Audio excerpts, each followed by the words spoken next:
हमारी पुरानी टीम है, वहाँ पर हमें एनिमल्स भी अगर हम देखें तो जिस तरह के एनिमल्स वहाँ मिलते हैं वो कहीं और मिलना मुश्किल हो जाता है।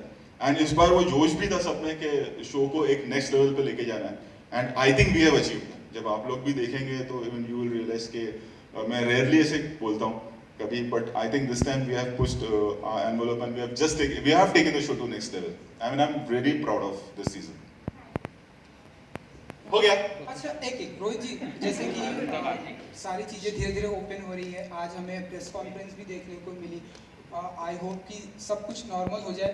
सो कुछ आपके दिमाग में आइडिया है कि सूर्यवंशी की डेट अब कब तक आप कुछ कर रहे हैं, ऐसा कुछ? सवाल ये उठता है कि थिएटर कब खुलेंगे।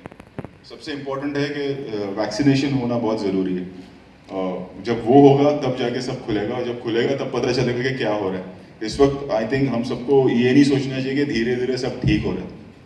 हमें प्रिकॉशन लेना बहुत ज़रूरी है, क्योंकि अभी भी सब कुछ ठीक हुआ नहीं है।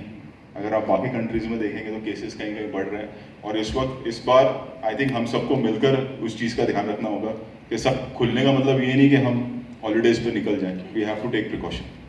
इस बात के लिए कितना काम महसूस करते हैं? देखिए सब कुछ नॉर्मल होता जा रहा है, यकीनन लोगों को एहतियात बरतनी है, there is no doubt about it.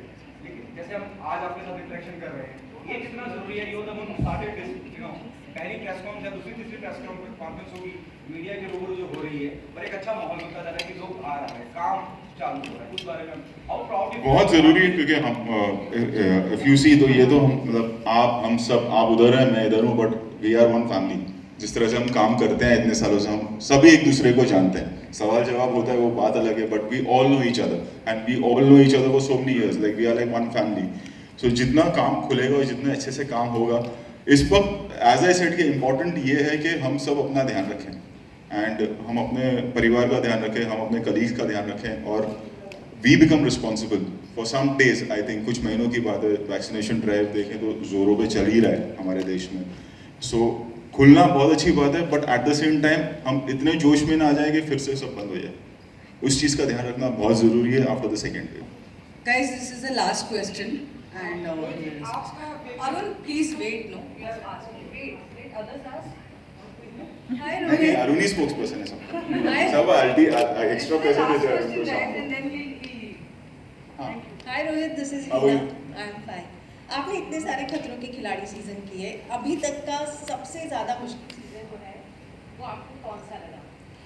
मुश्किल तो नहीं कहूँगा, ज़्यादा मेहनत इस वाले सीज़न में लगी है, एंड आई थिंक उसकी वजह ये है कि जैसे मैंने कहा कि हमें ये शो को नेक्स्ट लेवल पे ले जाना था, तो मेहनत बहुत की है सभी ने, मैं कहूँगा, क्योंकि कहीं ना कहीं एक कॉन्शियसली हम लोग अगर आप देखें कि फर्स्ट डे जो कंटेस्टेंट को एक छूट दी गई थी, शॉपिंग वॉपिंग उन्होंने कर लिया, उसके बाद से लेके सीज़न ख़त्म होने तक आप जो भी फोटोग्राफ देख रहे होंगे वो लोकेशन की होगी। We were not for 45 days हम रूम में ही थे, चाहे हॉलीडे हो, और हॉलीडे भी वो हमारे लिए हॉलीडे नहीं होता था, दैट वाज अ प्रोटोकॉल के सुबह डॉक्टर आएंगे, सबका टेस्ट होगा एंड सो ऑन।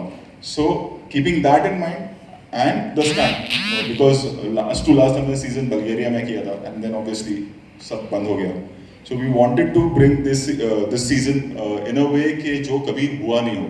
जब आप वो शो देखेंगे, जब आप स्टंट्स देखेंगे, जो आप एक पैकेजिंग देखेंगे पूरे शो की, जिसमें सिर्फ स्टंट ही नहीं एंटरटेनमेंट भी है, जिस तरह के एनिमल्स हमने यूज़ किए हैं, so I think this was not the most difficult show, but I think the best one.